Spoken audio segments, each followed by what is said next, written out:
လွင့်နေတယ်ရေပူစမ်းသွားနေပါတယ်ရှင် ဟုတ်ဆိုအရှိကိုကြည့်လိုက်လို့ရှိရင်တော့တောင်တွေတွေ့ရပြီးတော့ဘယ်ဘက်ကြမှာရှိနေတာအိမ်တွေတွေ့ရပါတယ်အလဲမှာတော့လမ်းမကြီးကိုတွေ့ရပါပြီးတော့အမှလူကူကြီးကြီး ထွက်လာပါတယ်ရှင် ဟုတ်ကဲ့ပါခင်ဗျာအခုဆိုရင်တော့ မိပွားရောက်ပါပြီ ပူရောတော့ကပဲပူလုတ်ချင်တာလုံးနော်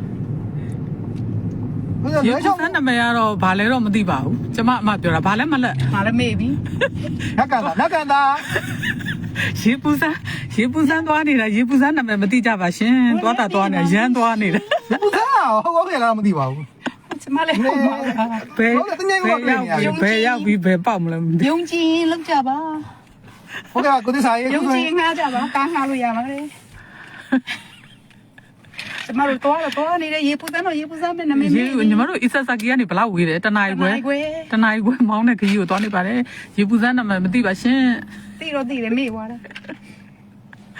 Country road take me home ဟာအကောင်းဝင် To the place ဝိုင်းရှင်းပြောတာတည်းဟိုဘက်ကနေဒီဘက်ကနေကူလဲလို့ရှိရင်တော့အိမ်ကနှလုံးရှိပါ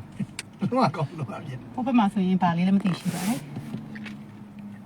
။ညငွေရရှိတယ်အဓိက တခါခက်တဲ့လေးမထင်မဲ့ဟိုသွားတဲ့နေရာလေးလုံးဝနာမည်ကြီးတွေဖြစ်နေ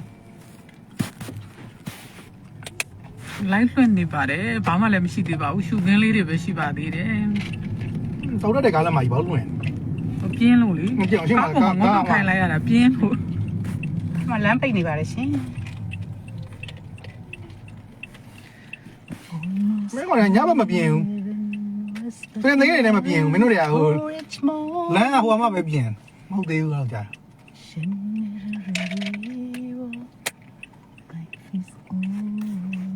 ရောက်ကနေကြမှာပြောကွာ မဝေးတော့ အခုကရှုခင်းမလားရှုခင်းမလား